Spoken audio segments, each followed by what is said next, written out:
ঢাকা ৮ আসনের এমপি মির্জা আব্বাস সাহেব বেশ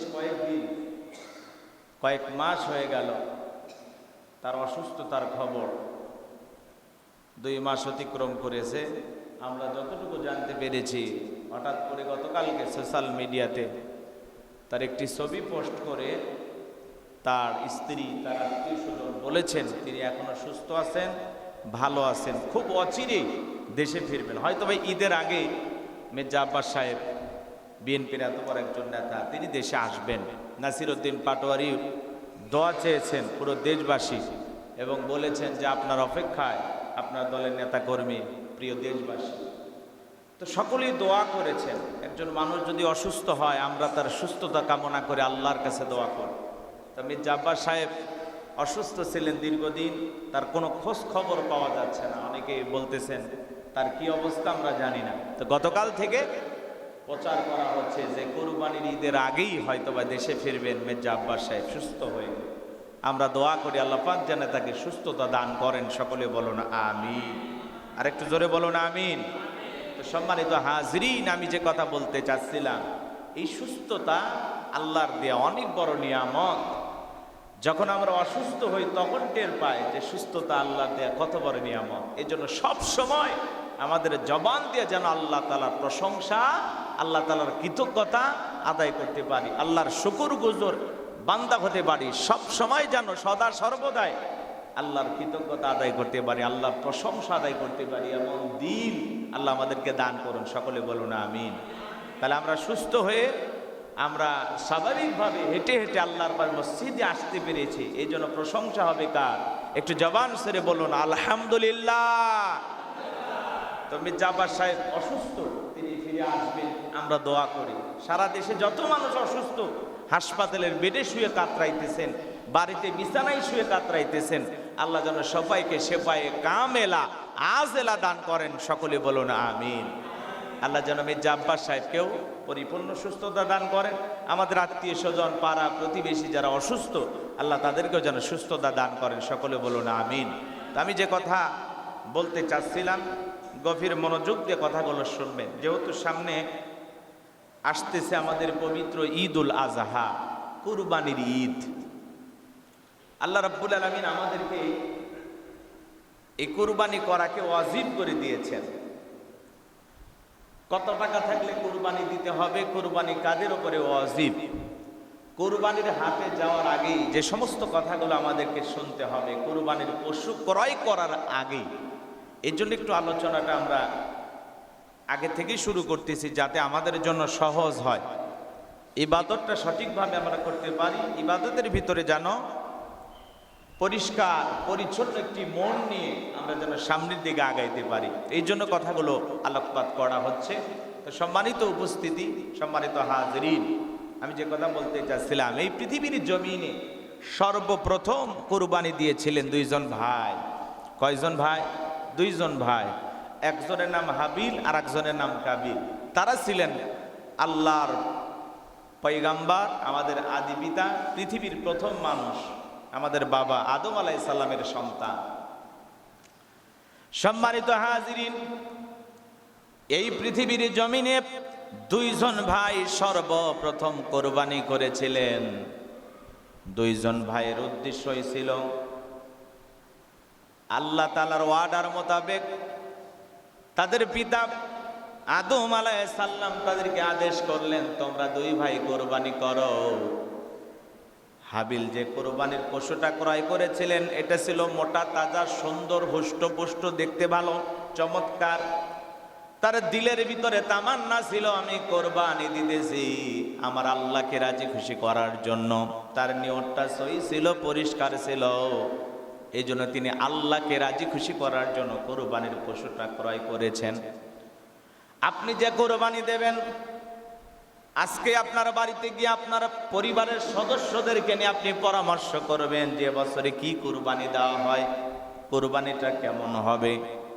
আপনি আপনার স্ত্রীকে নিয়ে, ছেলেদেরকে নিয়ে, মেয়েদেরকে নিয়ে পরামর্শ করতে পারেন যে আমরা যে কুরবানিটা দেব, কি কুরবানি দিলে ভালো হয়, কেমন কুরবানি দিলে ভালো হয়। আমরা যে কুরবানি দিচ্ছি এর পেছনে রহস্যটা কি, উদ্দেশ্যটা কি, আমাদের নিয়তটা কি। পরিবারের ভিতরে আলাপ আলোচনা হলেও সেখান থেকে বের হয়ে আসবে আপনাদের পরিবারের পক্ষ থেকে যে কুরবানি দেওয়া হচ্ছে এটাকে আল্লাহকে রাজি খুশি করার জন্য নাকি অন্য কোনো উদ্দেশ্য। পরিবারের আলাপ আলোচনার মাধ্যমে এটা উঠে আসবে। এই জন্য পরিবারের সদস্য, আপনার স্ত্রী, আপনার ছেলে, আপনার মেয়ে, তাদের সাথেও আলাপ আলোচনা করা, পরামর্শ করা যে আমরা যে কুরবানি দিচ্ছি কেন দিচ্ছি, কি কারণে দিচ্ছি, উদ্দেশ্যটা কি, আপনার ছেলে কি বলে, মেয়ে কি বলে, তাদের ভিতরে কোনো ভুল ত্রুটি আছে কিনা, তাদের নিয়তের ভিতরে গলত আছে কিনা, এই জন্য আপনি এটা আলোচনা করবেন। হ্যাঁ, তাদের ভিতরে যদি কেউ এরকম বলে যে কুরবানিতে দেওয়াই লাগবে, বছরকার দিন কোরবানি না দিলে গোস্ত পাওয়া যাবে না, তো নিজেরা দেবো, আগে ভাগে কোরবানি দেবো, গোস্ত টোস্ত রান্না করে খাবো, এরকম নিয়ত যদি থাকে তাহলে তো বুঝে নেবেন যে আসলে নিয়তের মধ্যে কি আছে, ভেজাল আছে। আর যদি সে পরিষ্কার বলে না কোরবানি দিতে হবে, আল্লাহ আমাদেরকে নেশাব পরিমাণের সম্পদ দিয়েছেন, হ্যাঁ আমাদের উপরে কোরবানি ওয়াজিব, আমরা আল্লাহর খুশির জন্য দিচ্ছি, তো তাদের মন থেকে কি রায়টা আসে, তাদের নিয়ত কি, উদ্দেশ্য কি, তাদের ভিতরে কুরবানি নিয়ে কি কাজ করতেছে, এজন্য প্রত্যেকটা পরিবারের ভিতরে পরামর্শ করলে কারো ভুল থাকলে তাকে সংশোধন করে দেওয়া যাবে, কারো নিয়তে ত্রুটি থাকলে তাকে পুনরায় সহির দিকে, শুদ্ধতার দিকে ফিরে নিয়ে আসা যাবে, যে না এইরকম চিন্তা করা যাবে না, এইরকম চিন্তা করতে হবে, নিয়তটা এইভাবে হবে। আমি কি কথা বুঝাইতে পারলাম? এই জন্য কোরবানির আগে আপনি আপনার পরিবারের সাথে পরামর্শ করতে পারেন যে এই বছরই কি গরু কোরবানি দেব নাকি ছাগল দেব। প্রত্যেকবার আপনি গরু কোরবানি দেন, একবার নিজের নফসকে বলেন, মনটাকে বলেন, পরিবারের সবাইকে বলেন যে না এবার ছাগল দেব। যদি আপনার ভিতর থেকে আর রায় আসে না না গরুই দিতে হবে, আর ছাগল দেওয়া যায়, চলে, আমার সাথে যায়, এরকম যদি চিন্তা ভাবনা হয় তাহলে বুঝে নেবেন যে আপনি যে প্রত্যেক বছর গরু কোরবানি দিচ্ছেন তাহলে আপনার নিয়তের ভিতরে, অন্তরের ভিতরে একটা অহমিকা কাজ করতেছে যে গরু না দিলে তো চলবে না, আমার সাথে ছাগল যা, আমি কেন ছাগল দেব, অথচ ছাগল দিলে আপনার কুরবানি হয়ে যাবে, একটা ভেড়া জবাই করলে আপনার কুরবানি হয়ে যাবে। কিন্তু ওই যে আপনার মনের ভিতরে নফস, যেটাকে কন্ট্রোল করা আমাদের জন্য খুব কঠিন, এই জন্য আপনার ভিতর থেকে রায় আসবে, ঠিক আছে একটা ছাগল কিনে, বাকি যে টাকা থাকবে এটাতে কয়েকটা ছাগল কিনে গরিব দুঃখী মানুষের মাঝে বন্টন করে দেয়া। কথা কি বুঝতে পারছেন? এরকম নিয়ত আপনি করতে পারেন যে না আমি গরু কেনার টাকা দিয়ে কি কিনবো, আমি একটা ছাগল কিনবো, বাকি যে ছাগলগুলো আরো কিনবো, টাকা থাকবে অবশিষ্ট, ওই টাকা দিয়ে আমি কি করে দেব, আমি ওই টাকা দিয়ে ছাগল কিনে কিনে গরিব দুঃখী মানুষের মাঝে গোস্তটা বন্টন করে দেব। পুরো ছাগলও দিয়ে দিতে পারেন যে জবাই করে তোমরা নিয়ে নাও, অথবা আপনি জবাই করে তাদেরকে গোস্ত বন্টন করে দিতে পারেন। এইভাবেও আপনি কোরবানি দিতে পারবেন। তাহলে কি হবে, এই যে আপনার ভিতরে যে ত্যাগ, মানুষকে দেওয়ার যেমন মানসিকতা, আল্লাহকে রাজি খুশি করার জন্য যে আপনি কোরবানি দিচ্ছেন, এটা পরিষ্কার হয়ে আসবে যে একটা পুরো ছাগল আমি মানুষকে দেওয়ার মতো কি রাখি, ক্ষমতা রাখি,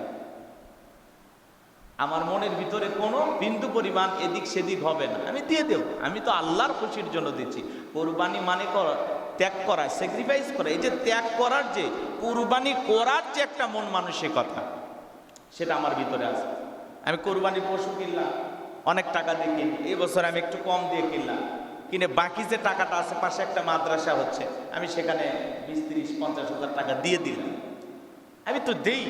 তো এইরকম চিন্তা আপনার ভিতরে থাকতে হবে। কিন্তু আপনার ভিতর থেকে রায় যদি আসে না গরু দিতেই হবে, গরু না দিলে হবে, তখন বোঝা যাবে যে আপনার ভিতরে ওইরকম একটা চিন্তা ভাবনা কাজ করে যে আসলে যে লৌকিকতা, লোক দেখানো যে চিন্তা ভাবনা, যে না আমি গরু না দিলে আমার একটা সম্মান থাকবে না, সোসাইটিতে আমার দাম থাকবে না, গ্রামের মানুষ আমাকে মূল্যায়ন করবে না, যে এত টাকার মালিক আর একটা ছাগল কুরবানি দেয় কেন।